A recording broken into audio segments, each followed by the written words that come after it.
The headlines, and now for the news in detail.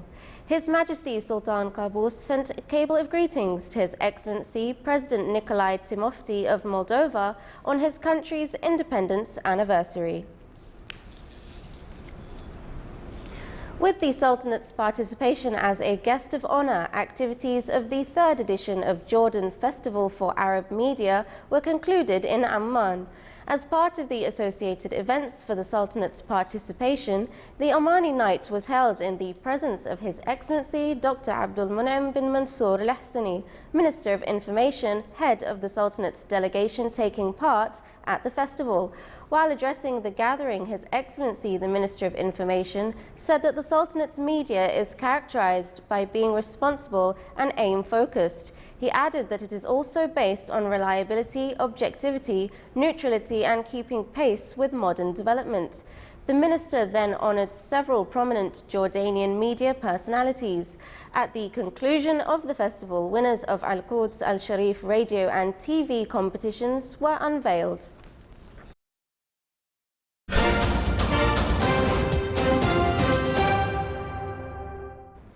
The United States and Russia today renewed efforts to secure a military and humanitarian cooperation agreement for war-torn Syria as conditions on the ground continued to deteriorate after months of hesitation, missed deadlines and failed attempts to forge a nationwide truce. U.S. Secretary of State John Kerry and Russian Foreign Minister Sergei Lavrov were meeting in Geneva as part of a new U.S. bid to enlist Russia as a partner in Syria, as the fighting becomes more volatile and complicated with the introduction of Turkish ground forces. Kerry was to meet with the UN envoy for Syria, Staffan de Mistura, later today in Geneva. For their part, U.S. officials say they are willing to press rebel groups. They support harder on separating themselves from the Daesh militants and al-Nusra, which, despite a recent name change, is still viewed as al-Qaeda's affiliate in Syria. Buses, ambulances and trucks lined up at the entrance of a long-blockaded Damascus suburb today to evacuate rebels and civilians under a deal struck between the Syrian opposition forces and the government. Daraya's rebels agreed to evacuate in a deal last night after 4 years of grueling bombardment and a crippling siege that left the sprawling suburb in ruins. The suburb has been besieged and blockaded by government forces, with only one food delivery by the United Nations allowed to reach the district during this time. Located just southwest of Damascus, Daraya has been pummeled by government airstrikes, barrel bombs and fighting over the years. Under the deal, the government is to allow safe exit to 700 gunmen and their families out of Daraya and let them head to the opposition-held northern province of Idlib. Around 4,000 civilians will be taken to a shelter in Kiswa, south of Daraya. Turkish military deployed more tanks and armored vehicles on its border with Syria's Jarablus today, 2 days after Syrian rebels retook the strategic town from Daesh militants as they aim to move westward in the next phase of their Turkey-backed operation. The operation aims to expel Daesh from its last foothold at the Syrian-Turkish border, but also to prevent any further gains by the Kurdish YPG militia, whose growing influence in Syria has alarmed Turkey as it battles its own Kurdish insurgency. Ankara views the YPG as a threat because of its close links to Kurdish militants waging a 3-decade-old insurgency on its own soil. It has been alarmed by the YPG's gains in northern Syria since the start of the Syrian civil war in 2011, fearing it could extend Kurdish control along Turkish borders and fuel ambitions of Kurdish insurgents in Turkey. Kurdish fighters today attacked a police checkpoint in southeast Turkey with an explosives-laden truck, killing at least 11 police officers and wounding 78 other people. The attack struck the checkpoint 50 meters from a main police station near the town of Caesar in the mainly Kurdish Sirnak province that borders Syria. Turkish Prime Minister Binali Yildirim said it was a suicide attack carried out with an explosives-laden truck and vowed to destroy the terrorists. Violence between the PKK and the security forces resumed last year after the collapse of a fragile 2-year peace process between the government and the militant group. Hundreds of security force members, militants and even civilians have been killed since. The attacks on police come as the country is still reeling from a violent coup attempt on July 15 that killed at least 270 people. Yesterday, Kurdish rebels opened fire at security forces protecting a convoy carrying Turkey's main opposition party leader, Kemal Kılıçdaroğlu, in the northeast, killing a soldier and wounding 2 others. In Yemen, the army gained control of strategic positions east of capital Sana'a. A military source said that the army was able to control Madawir Mountains in Naham and Qatab Mountains and cut main supply route of the opposition in Wadi Mahli and the main route linking Sana'a with Ma'rib. In Taiz, battles between army and Houthis continued as the army proceeded west and south of the governorate with support by Arab coalition fighter jets.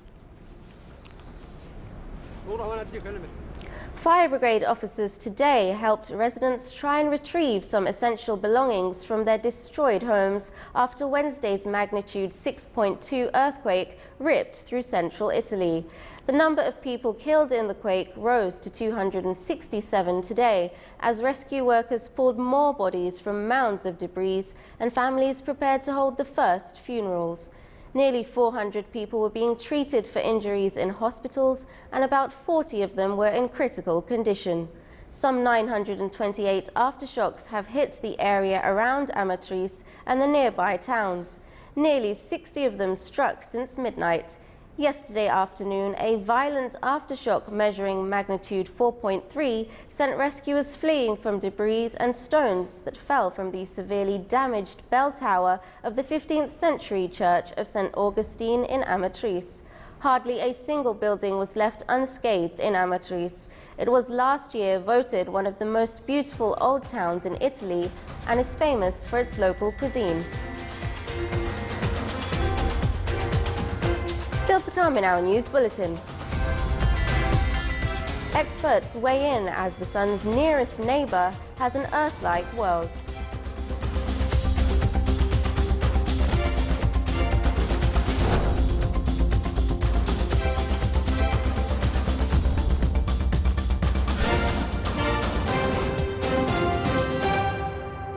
هنا الرائحة العالقة بالذاكرة تأخذنا دهشة مختلفة لتبهرنا بجمالها الآسر حيث ملتقى الأسرة.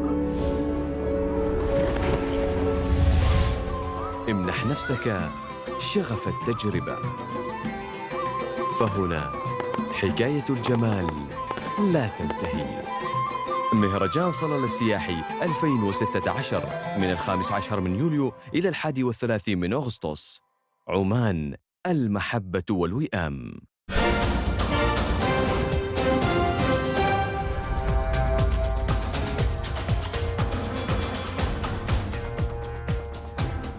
Welcome back to the news from the Sultanate of Oman television.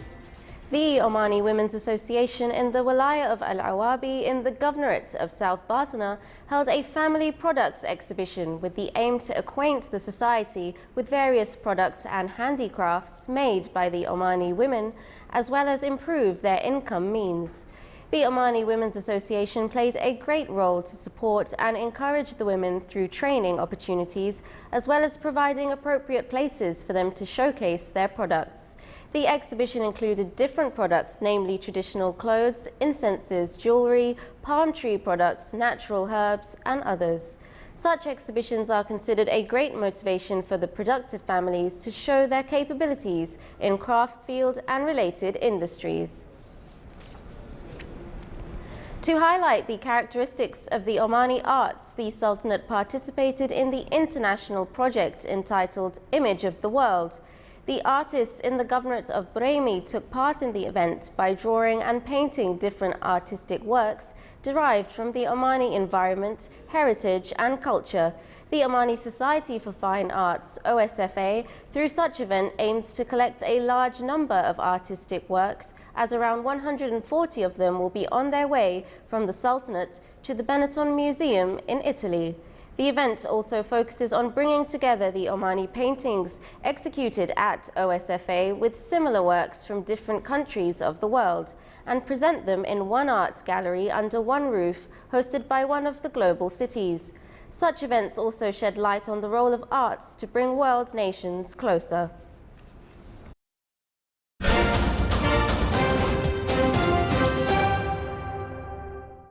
Scientists have discovered a planet that appears to be similar to Earth, circling the star closest to the Sun, potentially a major step in the quest to find out if life exists elsewhere in the universe.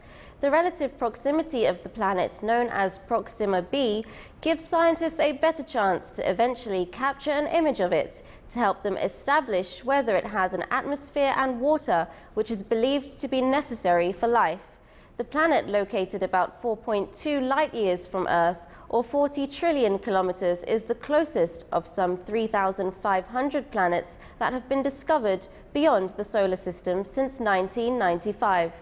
The discovery, announced on Wednesday, is expected to bolster a $100 million project unveiled in April and backed by Russian billionaire Yuri Milner to develop a miniature laser-powered spacecraft that can make the trip to the Alpha Centauri system in about 20 years.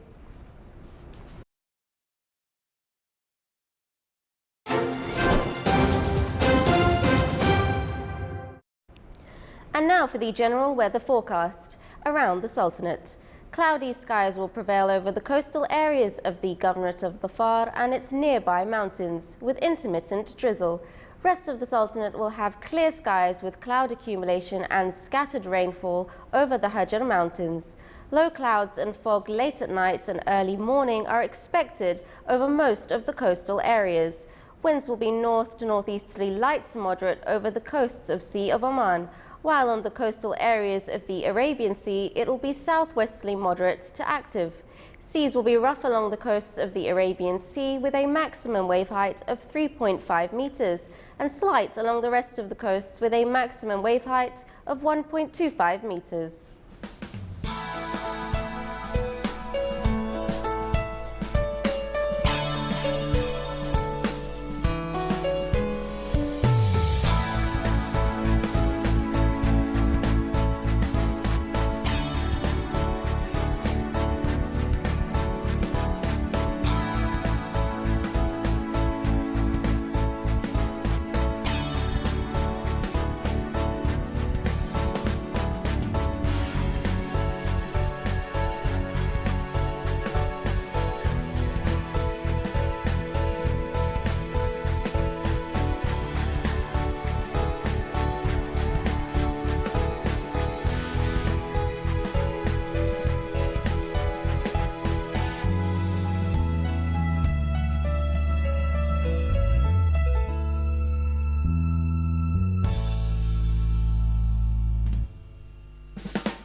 This is the Sultanate of Oman television. Before we end tonight's bulletin, here are the main points once again.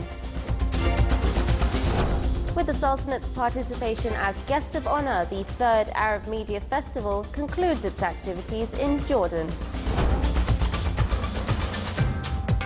Kerry and Lavrov discuss in Geneva efforts to secure a military and humanitarian cooperation agreement for Syria and the fight against Daesh militants. And in Turkey, 11 police officers are killed in an attack at a checkpoint in the mainly Kurdish Sirnak province that borders Syria. With that, we come to the end of tonight's news bulletin. From all of us here at the newsroom and the studios, it's good night.